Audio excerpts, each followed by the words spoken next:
Ini yang makalah yang saya siapkan. Begini, sekarang Indonesia itu dikepung oleh paham-paham keras. Sebetulnya untuk menghadapi paham-paham keras itu yang paling hebat tentu ilmu.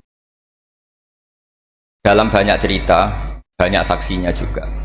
Pernah, ini masyhur sekali cerita ini. Saya Sya'rawi itu ketemu orang ekstrim yang mau mengebom orang-orang Islam yang sedang main di bar.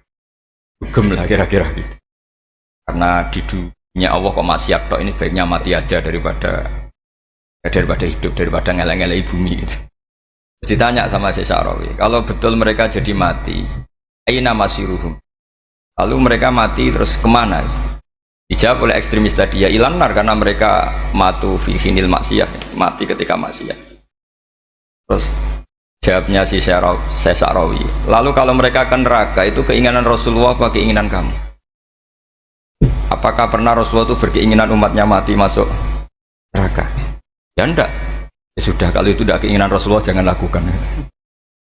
Itu kan satu ilmiah yang luar biasa. Rasulullah tidak pernah ingin umatnya mati dalam keadaan siap masuk neraka. Makanya tidak usah mati pas itu ya. Bener MC tadi, kalau mati milih tanggal dan milih tempat. Ya itu diantara pujian-pujian yang masyhur tuh, yang dulu sahabat ada yang muji Rasulullah itu, Khuliqta mubarra'un min kulli aibin faka'an nama khuliqta kama tasya. Jadi itu sebenarnya makalahnya sahabat, tapi yang untung Mustafa Atif karena dapat uang banyak dari nyanyi.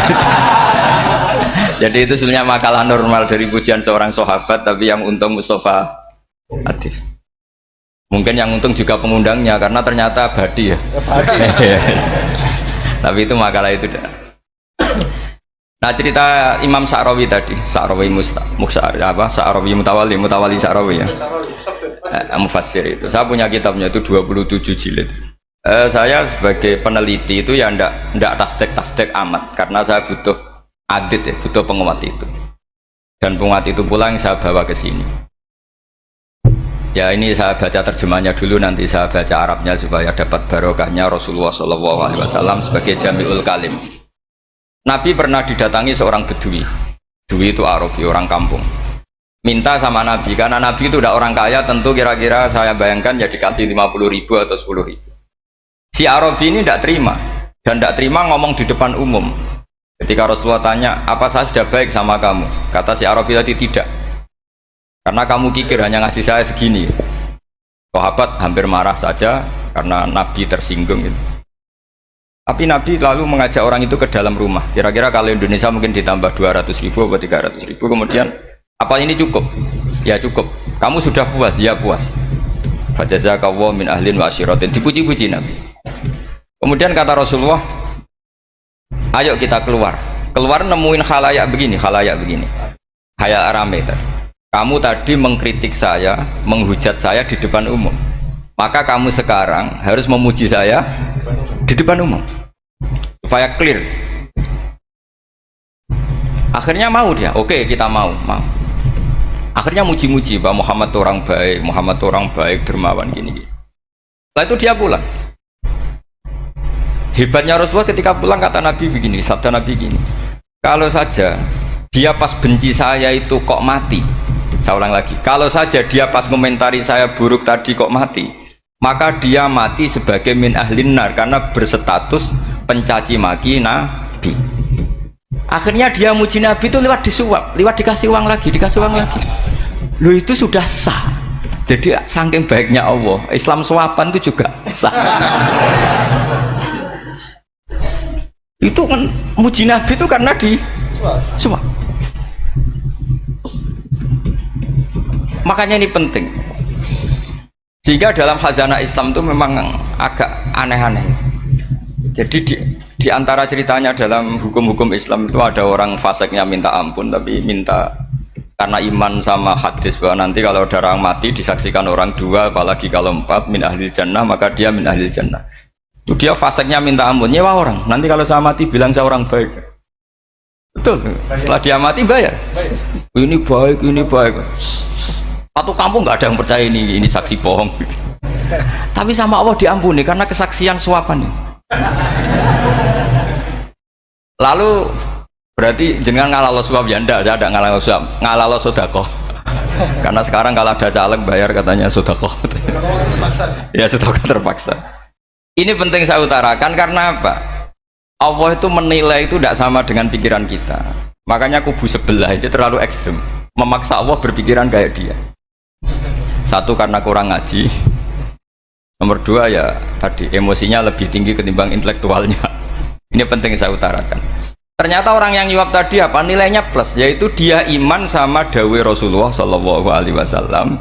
Kalau yang namanya saksi itu penting, cuma dia mendapat cara itu lewat suap. Tapi kan iman. Iman kalau dawe Nabi itu benar, kalau ada saksinya pasti min ahlil jannah. Terus dia nyari saksi harus dibayar ya dibayar. Sekarang sama iya 1 juta nah. Sekarang saya tanya di KPPS atau di mana-mana saksi pemilu itu dibayar enggak? Dibayar sah apa enggak? Sah. Jadi kadang kebenaran itu harus dibayar. Ini penting saya utarakan karena ada orang perempuan cantik dirayu, digaji supaya main di niklab, dibayar jadi orang maksiat. Lalu mungkin ada ustadz gaji dia, bayar dia supaya mondok. Gak tahu terusannya apa, terus diwayah apa enggak tahu saya. Pertanyaannya ketika kamu bayar kemudian jadi santri, itu kamu dosa nyuap apa dosa sodako membiayai proses kebenaran? Sodako. Tapi kalau yang bayar untuk jadi pegawai niklab maka membiayai kemaksiatan. Maka pembiayaan ini penting secara fikih. Arahnya kemana? Ke hak apa ke batil? Jika di Fathul Mu'in diterangkan misalnya ada orang layak jadi pemimpin dan kemudian rivalnya itu orang yang menyesatkan atau calon perusak bangsa, ya maka calon pemimpin yang soleh itu wajib berkompetisi meskipun bibadlil mal. Karena kalau yang mimpin orang fasik, kampung ini rusak. Kalau yang mimpin orang soleh, kalau nggak bayar juga nggak jadi, maka wajib bayar. Lah yang soleh bayar ini berstatus sedekah, tapi yang batil ini berstatus suap. Kenapa demikian? Karena yang namanya riswah atau ada yang baca ruswah adalah pembayaran untuk mengehakkan barang batil dan membatilkan barang hak. Sementara pembiayaan orang soleh adalah untuk memperkuat hak. Nah orang tuh nggak tahu, yang ngajinya ndak hatam-hatam tuh taunya pokoknya ar-rosi wal murtasi benar. Tapi nggak pernah mikir lalu definisi riswah atau ruswah itu apa. Ini bukan provokasi supaya semua calon bupati gubernur nyuap ndak, hanya nyuruh mereka sodako saja. Jadi kalau nggak jadi, tapi sodako betul ya, kalau nggak jadi ya tetap ikhlas, dari awal memang sodako. Lah soal geremeng ya bawaan manusia gitu ya. Ya nggak apa-apa, namanya tetap geremeng. Ini penting saya utarakan, makanya menurut saya itu bangga dengan Pak Hamid karena sepupu mbah saya itu karena alimnya. Meskipun banyak orang mensifati beliau wali dan memang wali betul, tapi saya tetap menstatuskan beliau orang alim yang dari kelaziman alim itu beliau wali. Jangan dibalik, wali dulu baru alim. Karena dalam beliau orang Lasem dan kaidah di Lasem itu fakullu alimin waliyullah walaysa kullu waliyillah aliman. Jadi kalau kaidah di daerah Jawa Tengah itu semua orang alim pasti wali, tapi kalau wali tidak mesti alim. Sehingga kalau menstatuskan alim itu keren, kalau di Jawa Tengah status alim itu keren. Dan soal keramat yang kaitannya dengan Mbah Mun itu masyhur itu dulu ketika Mbah Hamid santai-santai sama Pak D. Taifur sama keluarga lah. Beliau mau istirahat, kemudian yang datang Kiai Maimun, Mbah Mun zaman itu masih dipanggil Gus. Topo pur, ada Pak Taifur di situ. Kata Pak D. Taifur, kalau manggil Pak D itu Gus Mun. Dan itu Mbah Hamid ngendikan rojulun alimun, ada Pak Taifur orang lelaki yang alim yang wali. Jadi beliau muji Mbah Mun juga alimun dulu, rojulun alimun wali. Ini penting saya utarakan karena kesanatan keilmuan beliau jelas dari beberapa keluarga di Lasem. Karena di daerah Fakhriyah itu yang tempat lahirnya Pak Hamid juga lahirnya mbah saya. Itu mbah-mbahnya sudah orang alim, termasuk Kiai Sidik Jember itu juga lahirnya di kawasan pondoknya Pak Hamid Fakhriyah. Dan Kiai Sidik punya anak yang namanya Ahmad Sidik yang jadi Rois Am yang sekarang ada Gus Firjon macam-macam, itu semuanya juga keluarga Lasem. Nah saya cerita keluarga ini penting bukan karena tafakhur atau tabai, bukan, karena Allah itu membuat satu tradisi besar memang lewat dzurriyyah. Sehingga Allah ngendikan misalnya ulaikal ladzina an'ama Allahu 'alaihim minan nabiyyin min dzurriyyati Adam wa mimman hamalna ma'nuh wa min dzurriyyati Ibrahim wa Israila wa mimman hadaina wastabaina. Karena tanpa dzurriyyah itu nggak ada tradisi, nggak ada kultur. Misalnya saya menjadi hafal Quran, dulu bapak saya itu tiap zaman Pak Hamid masih sugeng, yang semaan di sini itu pasti bapak saya, namanya Kiai Haji Nur Salim. Kadang diajak baca Quran di kamarnya Kiai Hamid. Karena kalau bapak saya itu mantu ponaan sama Pak Hamid. Itu dulu bapak saya memotivasi saya supaya hafal Quran itu gini, hak kowe kudu hafal Quran. Nak kowe rapal Quran, iku kepaten obor. Kok anak merapal luwe duwe alasan. Jadi kalau ada Gus tidak alim itu mesti salah bapaknya. Karena kalau bapaknya bisa baca Wahab, anaknya mau baca primbon tuh malu. Tapi kalau bapaknya sudah bacanya WA, anaknya jadi primbon. Era cucu sudah dukun. Era cucu sudah kayak Dimas Kanjeng, nanti itu pasti. Karena nggak ada rasa malunya. Tapi kalau bapaknya alim, baca Wahab misalnya, juga qanaah, anaknya juga itu figurnya. Cucunya juga gitu figurnya. Makanya disebut dzurriyatam ba'duha min ba'd. Ini penting. Dulu Mbah Mun itu sering ngijazahi saya, itu persis ijazahnya bapak, ijazahnya Pak Hamid. Kalau punya amplop itu ya dibeda-bedakan, ini amplop dari tamu, ini dari pejabat, ini dari orang fakir. Jika penggunaannya juga sesuai itu, tidak serampangan. Karena dianggap amanat, kalau kita salah tasarruf maka menjadi hisab. Kalau sekarang nggak salah dikumpulkan. Orang desa salam template wadol pitik kuru, wedhus kuru. Ambek guse dikutuku HP seri terbaru, itu kan kasihan ya. Padahal sing salam template itu ibunya kerja di Malaysia. Mungkin gelantungan ngecat tembok di Malaysia. Hasil salam template digugus tuku HP terbaru, itu kan nggak imbang. Nah tuku tasbih kan sumbut. Ini bukan nyindir tapi ngamuk jadi ini penting karena semuanya itu ada hisabnya. Walatus alun yauma idzin anin naim.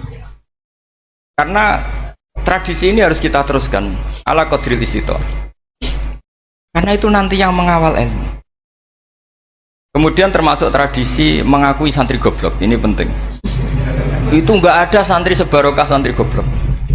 Makanya dulu Mbah Mun, Mbah Hamid, Kiai alim itu kalau sama santri goblok ya tidak benci. Nggak kayak sekarang semua orang bikin sekolah unggulan.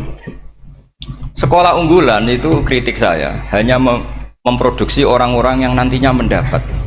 Kalau kamu punya santri hafal Quran, nanti hadiahnya umroh, tanglanya umroh, santri pinter hadiahnya beasiswa. Tapi hubungannya sama negara itu mendapat. Sementara santri yang goblok hidup di pedalaman Kalimantan karena di sana belum ada masjid, bikin masjid dia. Sebagian hartanya dipakai masjid, sebagian hartanya dipakai bangun masjid. Ini yang goblok pendiri masjid, yang pinter pengajian di masjid dibisarohi uang kas masjid. Artinya gini, ya kalau halalnya halal, tapi kita mbok yoroh hikmahnya orang-orang goblok itu. Supaya kita tetap ngaji, Rabbana ma khalaqta hadza batila. Semua ini ada gunanya, subhanaka ma khalaqta. Jadi semuanya ada gunanya. Maka bagi santri-santri yang goblok, tolong nanti saya di-Fatihai karena saya ini pembela Anda. Lo yang ngomong biar saya karena saya terkenal santri pinter. Kalau yang ngomong sampean goblok kan nggak ada yang percaya. Oh, padune padha gobloknya kan gitu. Yang ngomong harus saya. Saya itu niru Rasulullah Shallallahu Alaihi Wasallam. Nabi itu kalau ada santri serabakat pinter itu diwaris sak surat usung nang mulai pinter. Banyak itu. Balighu anni walau ayah, ada sahabat ngaji hanya diajari idza zulzilatil ardu, sudah kamu pulang, sudah pinter. Karena betul. Sekarang coba diangan-angan, ada santri alim alamah, mungkin bakasnya furu'iyah, gimana hukumnya Jumatan jumlahnya itu 40 kurang atau 40 pas imam. Kemudian ada yang batal satu, hukumnya gimana? Dia mikir furu'iyah. Sementara yang goblok, dia di desa tertinggal gak ada masjid. Piye caranya dia masjid? Ini bikin aslul ibadah, yang sini sudah khilaf tentang yang nggak penting. Jadi orang goblok itu kadang lebih keren. Akhirnya apa? Duriannya yang goblok nanti jadi orang alim alama ngekholi wong goblok karena pendirinya biasanya orang pati pinter. Itulah Allah Subhanahu Wa Taala. Ada bikin sesuatu itu sia-sia. Nah saya ini korban ilmu itu. Akhirnya santri saya banyak yang nggak jelas. Ya, tapi ya saya terima saja. Saya santri itu macam-macam. Ada yang profesor, ada yang doktor, ada yang goblok, ada yang baru tobat kemarin, ada yang Cina lagi seneng ahli sunnah wal jamaah, macam-macam. Semuanya ngaji sama saya. Karena saya tetap berkeyakinan Rabbana ma khalaqta hadza batil. Ini penting saya utarakan karena khazanah kita ini jangan digerus oleh orang yang tidak bertanggung jawab. Pernah ada di hadis Muslim, ini cerita di Sahih Muslim. Ada seseorang sedang sujud kemudian diinjek oleh orang fasik. Saya ulang lagi, diinjek. Rokobahnya yang diinjek itu rokobahnya. Lehernya itu diinjek sama orang fasik. Kemudian si yang sujud tadi bersumpah wallahi la yaghfiru wallahu lak. Demi Allah, Allah tidak akan mengampuni kamu. Itu Allah kemudian mewahyukan sama Nabi di zamannya. Wahyunya adalah mangdalladzi yata'alla alayya alla aghfira li fulan laqad ghafartu dzunuba wa ahbattu amalak. Siapa yang mencantut namaku dengan menstatuskan saya tidak bisa memberi maaf, sungguh orang itu saya maafkan dan yang ahli ibadah amalnya tak cabut semua, tak hapus semua. Karena Allah tuh nggak boleh distatuskan sesuai keinginan kita. Kita sedang soleh terus mengatakan orang lain tidak soleh, Allah tidak akan ngampuni. Ngampuni tidak, itu wilayahnya Allah, dan Allah yaf'alu ma yasha, dan Allah berkali-kali memaklumatkan dirinya yaghfiru liman yasha wa yu'adzibu man yasha. Tapi ini kubu sebelah nyifati Allah hanya wa yu'adzibu, kubu sebelah kan gitu. Tidak pernah kalau Allah disifati yaghfir. Bagaimana Allah gak tersinggung? Allah selalu distatuskan yu'adzib. Kira-kira kalau Allah kan gini, saya ini bisa u'adzib, bisa aghfir, kenapa status saya tinggal yu'adzib? Ini ngaji di mana? Khatam enggak kan gitu. Makanya resikonya ahli sunnah itu masyhur tuh Pak Hamid Pasuruan, tamu macam-macam diterima. Ketika orang benci Golkar itu ada tamu dari Golkar juga diterima. Ketika orang nggak mau diberi hadiah oleh orang Golkar, Pak Hamid ya diterima. Bilang ke bapak, mengaku lomo wae nur, duit enggak ana gunane dhewe. Sing marai rawan hisab itu kan kamu dapat uang nggak jelas kemudian kamu pakai pribadi. Kalau orang-orang soleh kan nggak pernah dipakai, kan aman saja. Loh, dihisab apanya? Wong hanya peralon. Kalau istilahnya Mbah Hamid itu peralon. Datang diberikan orang lagi, datang diberikan lagi. Kalau kena kamu kan hisab. Terus kamu nyate makan wareg glegeken. Wah itu uangnya nggak jelas dipakai nyate glegeken, ya mesti hisab. Kalau nggak jelas ya disedekahkan. Kalau ingin bebas apa? Hisab. Tapi kalau sering sedekah biasanya nggak bebas dari miskin. Tapi kalau kamu wali kan tetap kayak Pak Hamid itu masyhur bisa kok, tapi kan nggak jadi miskin. Kamu nggak terkenal sakok tapi miskin. Ini nggak wali.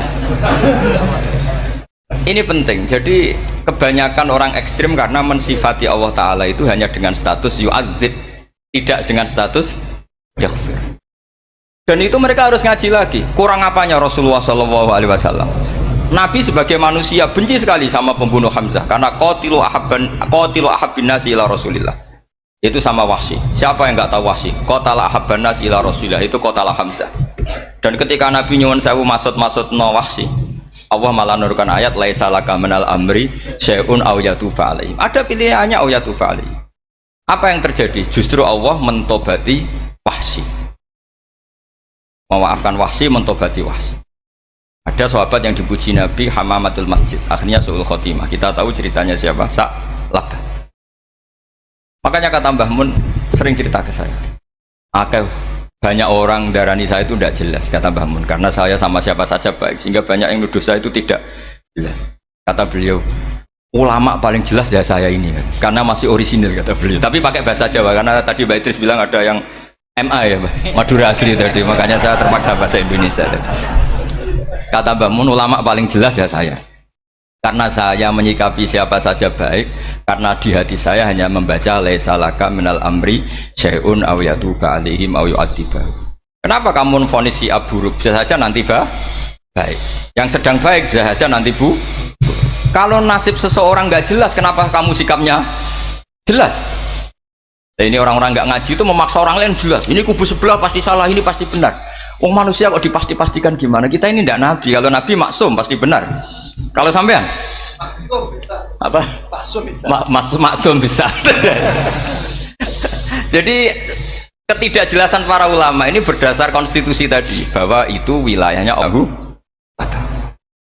Ini penting saya utarakan. Jadi penting sekali. Jadi orang yang sedang fasik sekarang bisa saja nanti tobat.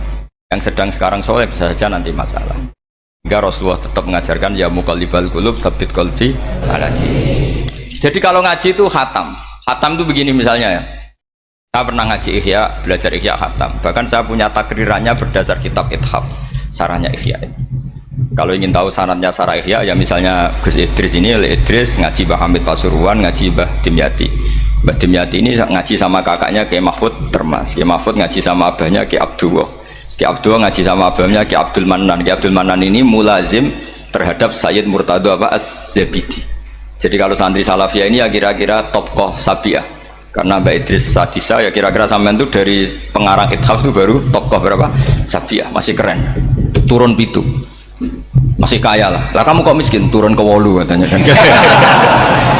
Jadi nanti kalau masih keren itu sampai ngaji kitab kalau khatam saya ulang lagi kalau khatam itu memang ada bab-bab di mana ulama itu harus tegas, harus tafrik bainal haqqi wa bainal batil.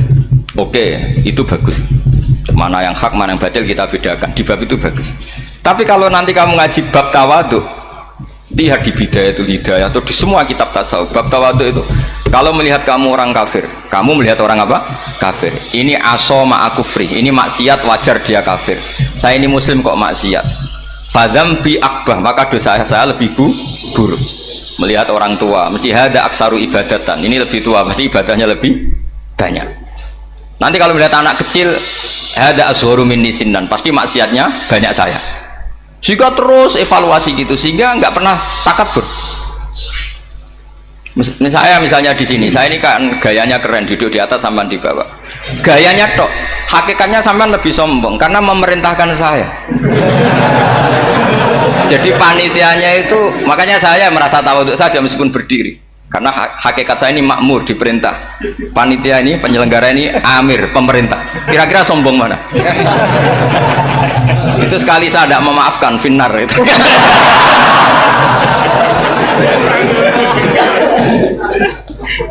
Tapi insya Allah tak maafkan Pak. Iya masih insya Allah. Jadi ini penting. Jadi mbok ya orang-orang yang ekstrim tuh mikir keinginan Rasulullah SAW itu umatnya meninggal dalam keadaan baik. Makanya benar tadi notulen tadi, kalau doa, kalau ingin mandi itu memang harus ada jadabnya. Tapi yang asli loh ya, jangan gaya-gayanan. Ya asli betul, yang nggak khilaf memang asli. Itu ada seorang wali doa di depan Nabi itu begini, ya Allah saya harus jadi orang soleh. Allah diharuskan itu kan nggak sopan ya. Ya Allah saya ini harus jadi orang soleh. Kenapa? Sekali saya soleh maka surroh habibu, yang senang kekasihmu. Sekali saya fasik maka yang senang musuhmu, yaitu iblis. Tinggal jenengan milih mana, nyenangkan kekasihmu apa nyenangkan musuhmu. Akhirnya dapat aku ya sudah soleh aja, soleh ini kok doa kok neror orang ini. Kira-kira gitu. Jadi ya Allah saya harus jadi orang soleh. Kalau saya jadi orang soleh surroh habibuk, yang senang kekasihmu. Kalau saya jadi orang fasik yang senang musuhmu. Sedangkan tinggal milih saja, menyenangkan kekasihmu apa menyenangkan musuhmu. Kira-kira Allah senang mana? Senang menyenangkan. Wah itu doa paling mustajab. Tapi syaratnya harus anti bikolbin dan dari ijazah nggak mandi, itu ijazah nggak mandi. Maka ini tidak saya ijazahkan. Nanti kalau kamu ngalami isak sendiri, ngalami wujdi sendiri, terus ngalami itu insya Allah makbul. Ini mau gaya-gayanan copy paste nggak diterima itu. Jadi wali-wali dulu itu kalau berdoa itu sederhana, tapi dari hati yang paling dalam. Makanya Nabi Musa itu terkenal, orang paling seenaknya sendiri dan Nabi Musa hubungannya dengan Allah. Tapi sama Allah dimaafkan karena orisinil, tidak bikin-bikin. Rasulullah juga itu, kalau sudah marah itu doanya gitu. Cuma celakanya ditiru Nira Warisman dulu itu. Nabi itu ketika perang Badar itu jelas kalah, nggak mungkin menang, sudah jelas kalah. Nabi hanya 313, orang kafir 1000 dengan perlengkapan apa? Sudah lengkap semua. Setelah perang dilihat itu jelas kalah. Seri awal yang memang kalah betul. Doanya Nabi apa? Allahumma intuhlik hadil isobah lam tu'bad badal ya. Mohon Gusti silahkan bikin kalah, tapi ra ono sing roh najenan pangeran. Mohon lairan jenengan dadi pangeran, ra ono sing roh. Enggak ada ibadah. Intuhlik hadil isobah lam tu'bad badal ya. Kalau engkau menghancurkan kelompok saya ini, jenengan sebagai Tuhan tidak ada yang nyembah lagi. Karena yang nyembah tinggal kelompok kita. Tapi yang ngendikan Nabi, kalau kamu niru tidak bisa. Gak bisa kamu doa, ya Allah saya ini santri Salafiyah, kalau saya bodoh menjadi presiden buruk terhadap alumni Salafiyah. Gak apa-apa sekali-kali doa gitu. Tapi kata Allah lainnya masih banyak.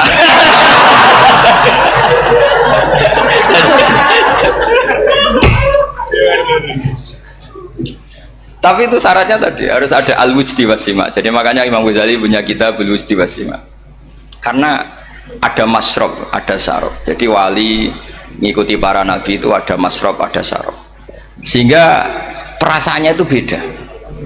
Saya punya sekian contoh. Makanya tadi saya bilang di sini yang cerita nanti tak baca Arabnya ya tabarruk dengan jamil apa kalim. Jadi Nabi menyontohkan gini ya. Hubungannya Nabi dengan umatnya itu kata Rasulullah ibarat orang punya unta atau sapi yang susah itu, yang sarodat itu berat. Kalau bahasa sini apa itu?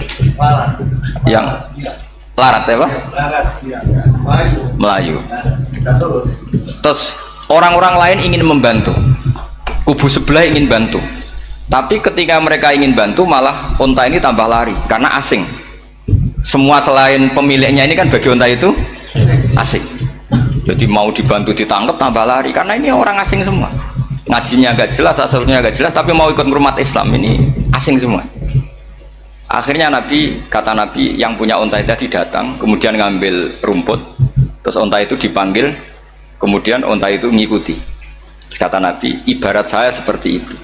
Kalau saya yang memimpin Islam, saya yang merawat umat saya, maka umat akan mudallalah, akan nurut. Tapi kalau yang rumat kalian, malah Islam menjadi kacau.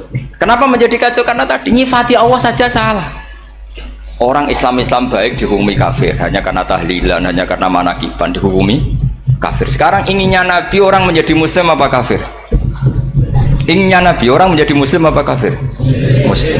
Lalu gara-gara melakukan perilaku tertentu dihukumi kafir. Iya, ziarah wali songo musyrik, nyekel patok musyrik. Katanya minta sama mayit. Padahal saya andekan jadi mayit itu diziarahi sampean nggak seneng. Nggak senengnya karena ya kadang murid itu ziarahi gurunya ya kurang ajar. Masa gurunya dibilang gini, ya Allah, ingkana musinan fazid fi ihsani, wa ingkana musian fatajawas andu. Kata gurunya, soleh tenan darani ingkana. Makanya saya tidak suka zaman ziarah ke saya. Kecuali doanya ditasihkan dulu ke saya. Makanya nggak boleh ziarah itu pada Nabi, bisa murtad kan? Coba itu baca di depan Nabi, murtad gak? Ya Allah, kali ini baik maka gini, kalau buruk masa Nabi baiknya ingkana. Lah orang-orang yang menyerang kita kan itu gak ada zaman sahabat doa seperti itu. Ya mesti gak ada, mana mungkin sahabat baca itu di depan Nabi. Masa Nabi didoain, ya Allah kalau dia baik maka fazid, maka kalau dia buruk ya gak mungkin. Lah mereka nyerang kita itu gak ada dalam sejarah sahabat. Ya sahabat kok nahlilin Nabi itu gak nabi mau didoain maghfir lahu. Kan ngenyak kanjeng Nabi itu ngono ighfir lahu. Ya mesti saja sahabat gak akan tahlilan. Yang kabudut itu Rasulullah, bahkan diistilahkan kabudut saja salah. Intaqala ila rafiqil ala. Nah kalau sampai harus ditahlili, kalau enggak yang rokok betul. Amalnya pas-pasan, dosanya berkelanjutan. Kondak gimana? Punya tanah warisan yang hasil ngerebut milik orang lain. Kamu sudah mati, dipakai anak cucumu. Ini berkelanjutan nggak dosanya? Berkelanjutan, berseri-seri. Mereka kalau nyerang kita kan sahabat tidak melakukan itu untuk Nabi, ya nggak mungkin lah sahabat mendoakan itu pada Nabi, kan nggak mungkin. Coba kalau kamu jadi mayit, terus kamu gurunya, terus ada murid kamu bilang Allahumma ingkana musinat fazid fi isani wa ingkana musian fatajawaz anhu. Mesti kalau kamu bisa bangun. Ya Allah, cong meyakini saya soleh itu masih ingkana. Kalau guru saya soleh maka, kalau guru saya buruk maka, itu kan taklek namanya, Pak. Itu kan kurang ajar. Loh, saya tidak pernah doa gitu di depan Muhammad Pasuran, tidak pernah. Saya kalau doakan bangun ya tidak pernah gitu. Allahumma ali darajati fil jannah gitu. Saya nggak pernah ingkana nggak pernah. Karena andekan itu saya juga sama kok. Cuma kalau ada orang doa di bangun gitu ya karena orang lain ya tak biarin. Tapi saya tidak bilang amin, ya biarin aja sudah. Tapi kalau santri sarang nggak usah lah doa ya apa? Ingkana kok. Masa meyakini solehnya gurunya kok nunggu apa? Ini bukan ijazah, ini marah ini. Jadi pelurusan ini. Saya ulang lagi, ngaji itu harus khatam. Pentingnya khatam tadi, kalau di bab tafriq bainal haqqi wa bainal batin, seakan-akan kubu sebelah ini benar karena tegas. Tapi kitab itu tidak hanya bab itu, juga ada bab tawadhu. Di bab tawadhu itu, misalnya kita melihat orang kafir ini wajar maksiat, kan dia kafir. Masa saya mukmin maksiat?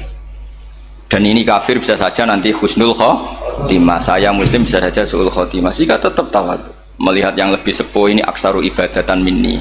Melihat yang kecil asghar berarti aqallu maksiatan minni. Sehingga melihatnya itu tawadhu. Jadi kalau di bab tawadhu semuanya orang itu mungkin. Nah di sini Rasulullah SAW mengajarkan. Ketika malaikat Jabal bilang, Muhammad, orang yang mendustakan kamu saya tungkepi gunung biar mati semua. Kata Rasulullah, saya berharap keluar dari tubuh mereka min aslabihim, dari keturunan mereka orang-orang sing mukmin. Sudah karuan kafir saja Nabi tidak berhenti berharap. Jangan-jangan nanti keturunannya mukmin, dan itu betul. Kita tahu Abu Lahab punya anak Darrah itu mukminah. Abu Jahal punya anak Ikrimah juga mukmin. Dulu Walid bin Mughirah musuh besarnya Rasulullah punya anak Khalid bin Walid. Sekarang orang-orang yang abangan gak hafal Quran, kadang anaknya hafal Quran lewat program PTPQ, kadang yang hafal Quran malah anaknya tidak hafal. Makanya kalau pas wisuda sampai bingung, gurunya itu sampai nangis. Kenapa nangis? Ini anaknya orang gak hafal Quran tapi sudah hafal, saya gurunya tidak hafal kata. Lah kenapa bisa jadi hafid? Karena guru sewaan kata. Itu banyak sekali. Ini penting saya utarakan supaya ekstremitas itu berkurang. Logika-logika yang dibangun ulama itu ngikuti riwayat. Agama itu ngikuti riwayat, bukan sekedar akal. Saya punya contoh ketika kitab Ihya menutup kitabnya, yaitu Imam Ghazali. Itu ada dua orang. Ini di akhir kitab Rojak dan dipakai nutup kitab Ihya sebagai rojaknya Imam Ghazali. Ada dua orang min ahli nar dipanggil sama Allah.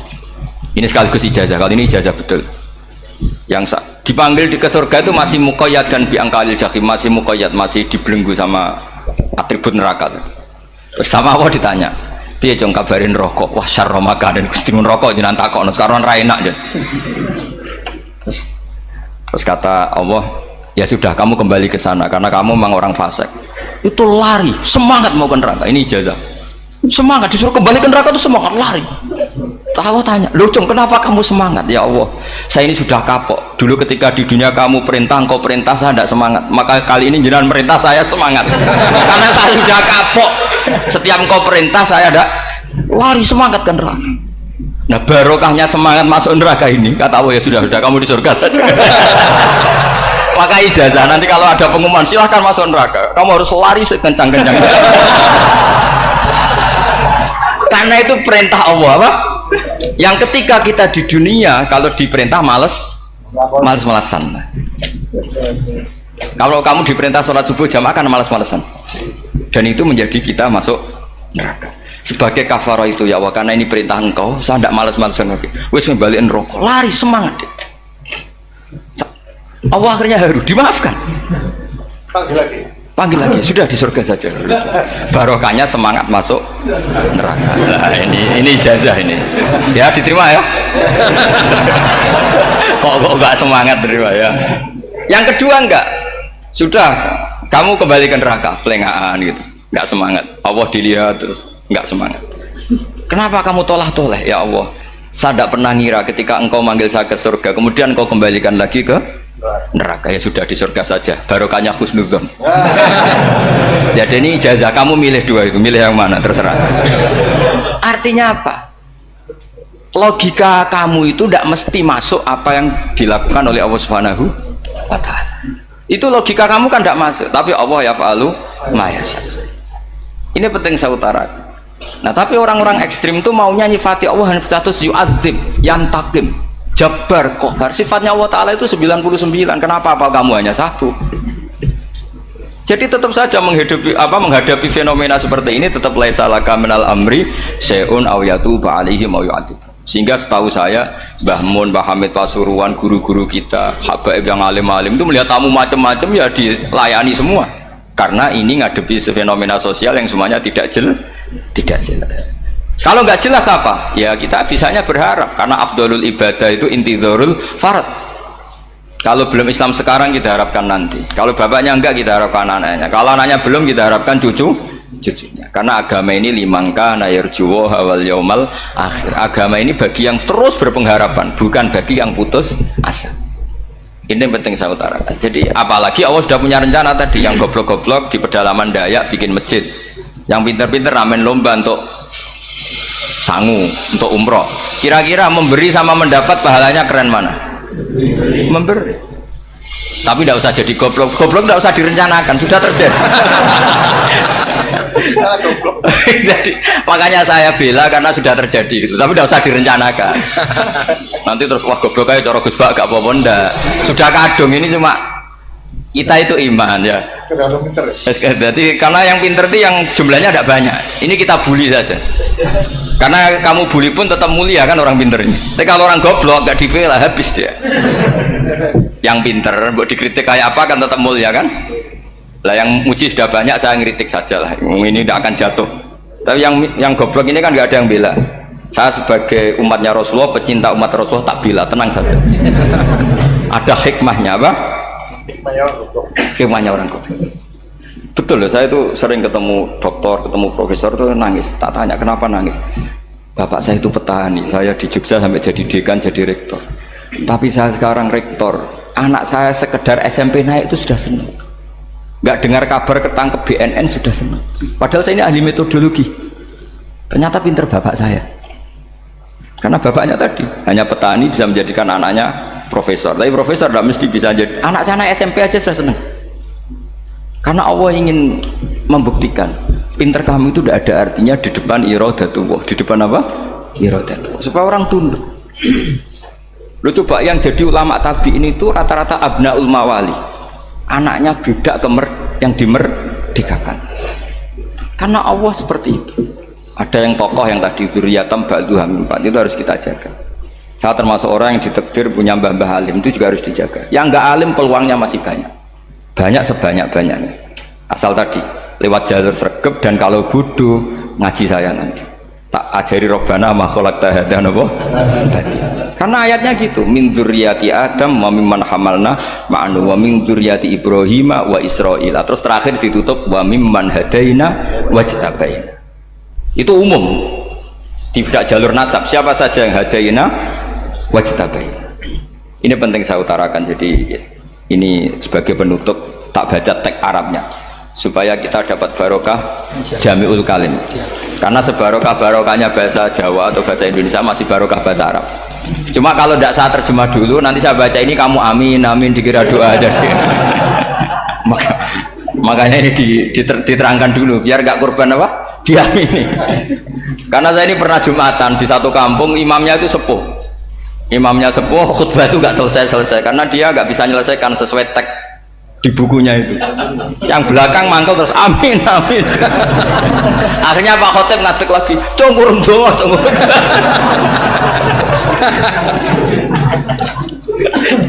ya ini masih teks Arab tapi yang belakang sudah apa?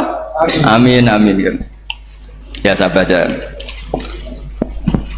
yang disemak. Bismillahirrahmanirrahim. Waruya anak Arabian ja'ahu yatlubu min husay'an fa'atahu sumaqala ahsantu ilaika. Dikasih sesuatu ya tadi saya contohkan, misalnya dikasih hanya 10.000. Qalal arabiyullah wala ajmalta, kamu ya belum berbuat baik. Faghadibal muslimun wa qamu ilaihi. Orang-orang Islam marah besar karena Nabi dikomentari la ajmalta, kamu tidak orang baik.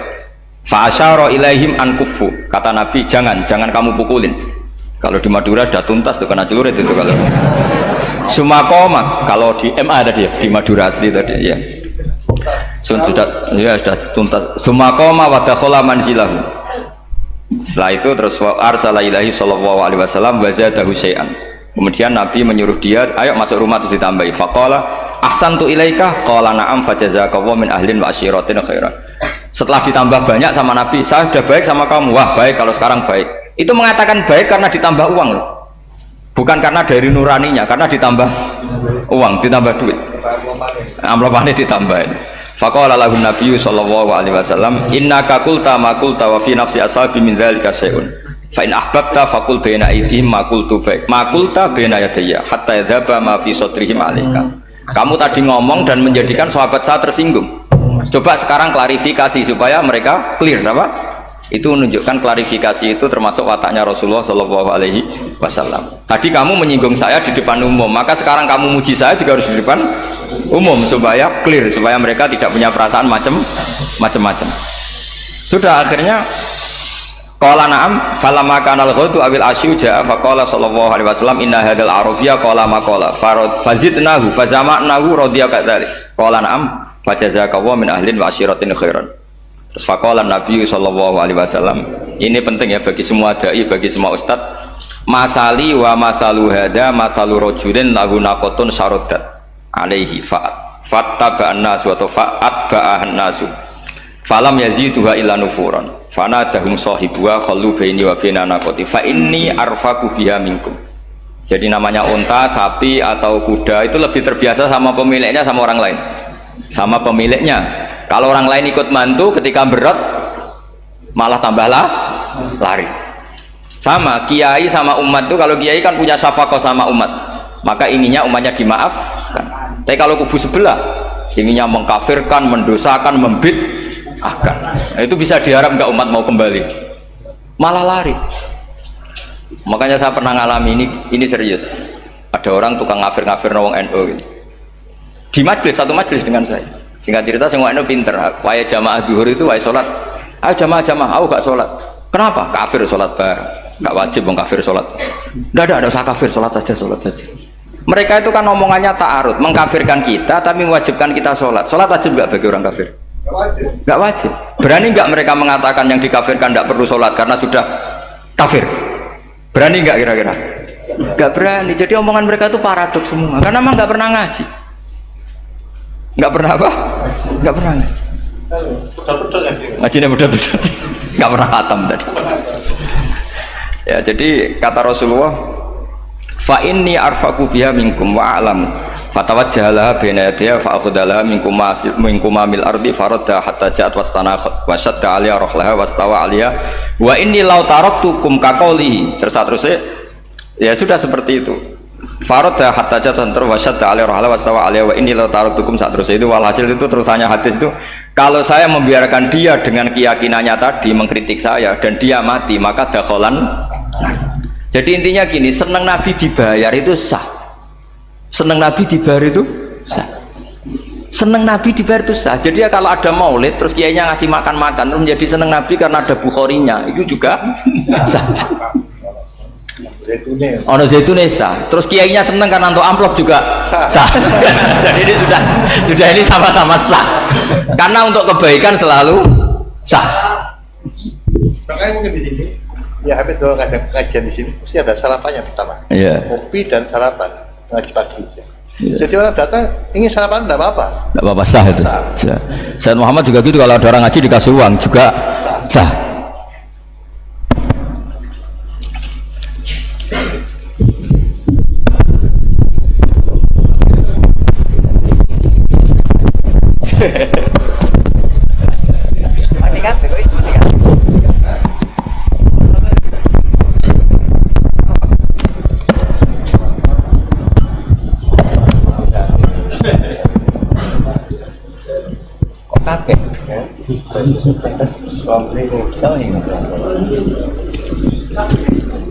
Subhanaka ma khalaqta hadza.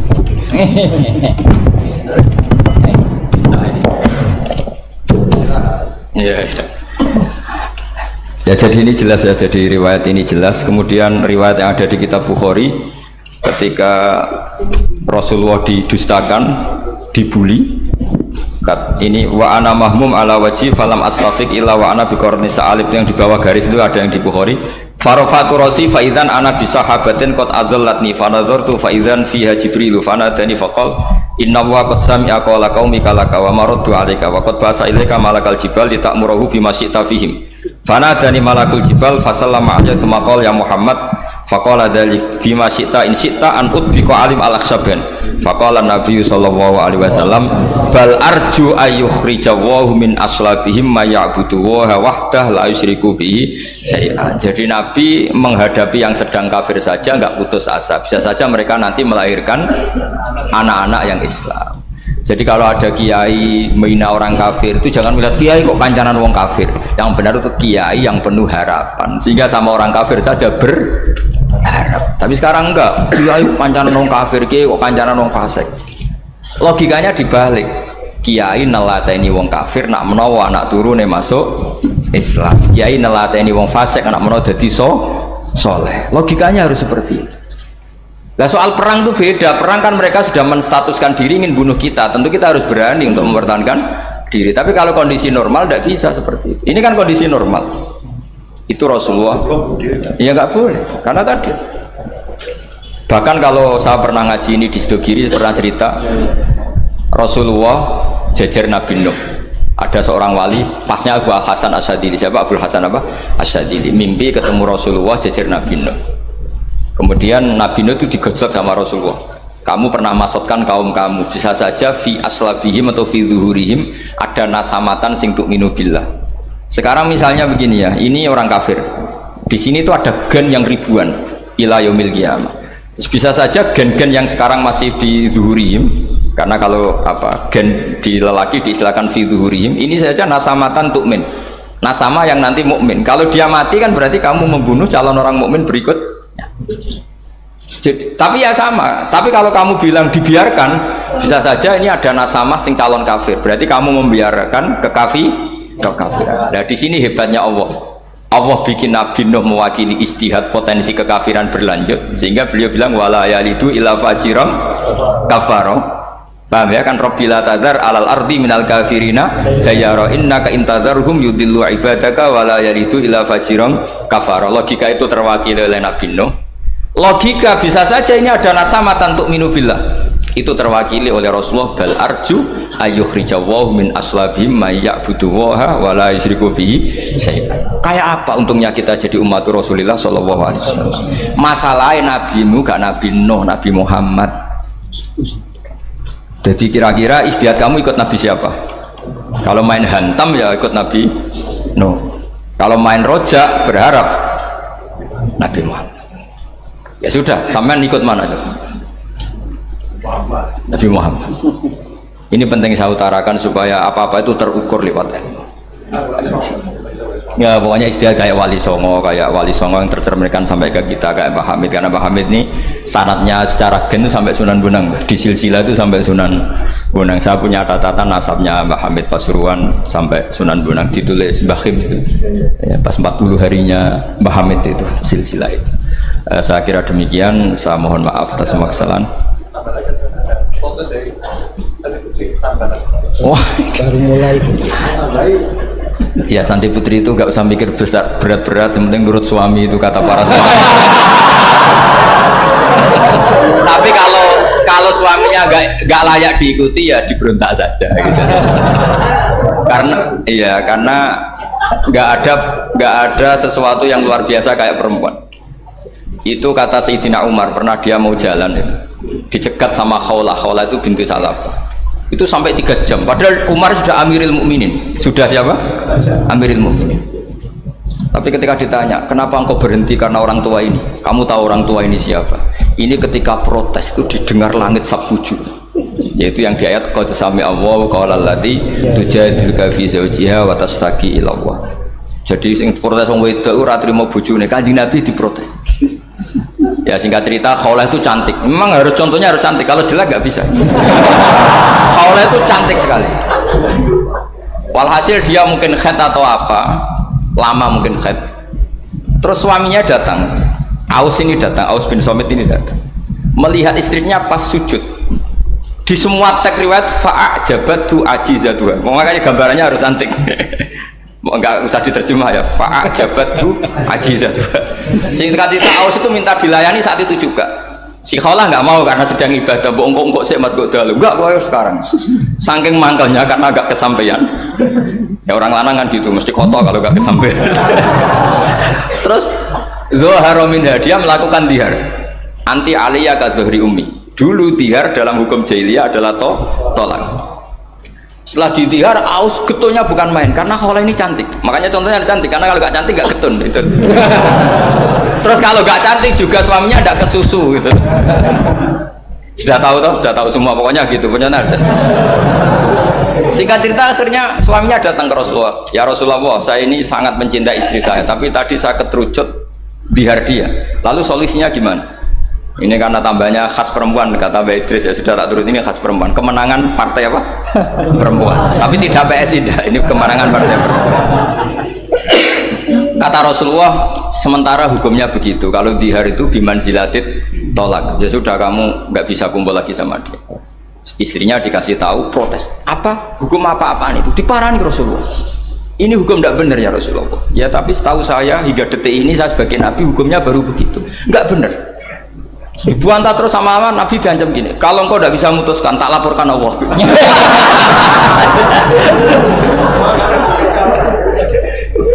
Akhirnya ini pulang betul, pulang sujud, sholat, lapor sama Allah. Dan ketika lapor sama Allah, ya Allah ini tidak fair. Lapornya tuh jorok sekali. Qad nasartu lahu batni, akala syababi wa nasartu lahu batni. Akala sababi, muda saya sudah dihabiskan sama suami saya.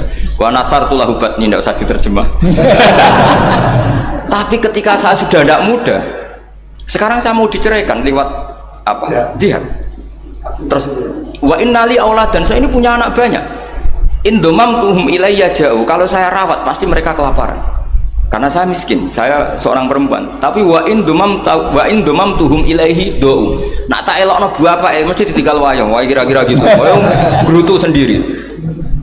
Akhirnya Allah jawab bahwa dihar itu tidak tolak. Lah akhirnya Nabi manggil dia, panggil perempuan tadi. Padahal Nabi gak dengar, itu di kamarnya sendiri perempuan tadi. Terus qad sami Allahu qala allati tujadiluka fi zawjiha wa tashtaki. Itu semua tag ya tujadilu. Allah mendengar perempuan lati itu perempuan tujadil kasih madoni kowe Muhammad. Dan ada tiga di padon itu enteng Nabi saja dilabrak. Wes susah perempuan tuh repot. Nabi dilabrak. Sampai jadi surat Mujadilah. Makanya saya kalau baca Mujadilah dan baca Mujadalah. Ini kaitannya dengan tasrif. Jadalah yujadilu mujadalatan. Karena sekali nggak bisa tasrif nggak sah jadi mufassir. Ya jadi kalau kafaro ya kafiru ya takfiron. Iya kira-kira kan gitu. Fa'ala yufa'ilu ya tafilan. Jadalah yujadilu mujadalatan. Jadi kalau mujadalatan itu masdar, karena ini subjek pelaku mujadilah, jadi boleh mujadalah bisigotil masdar, boleh mujadilah dengan sigot isim fa'il. Karena wanita pembantah Nabi itu didengar oleh Allah. Makanya ayasma'uha rabbul izzah min fawqi sab'i samawat walam yasma'aha Umar. Allah saja mendengar dari langit 7, masa Umar gak mau mendengar? Jadi makanya kalau Umar macam-macam orang nyewa khaulah, kamu yang ngomong. Kira-kira dengan assalamualaikum warahmatullahi wabarakatuh.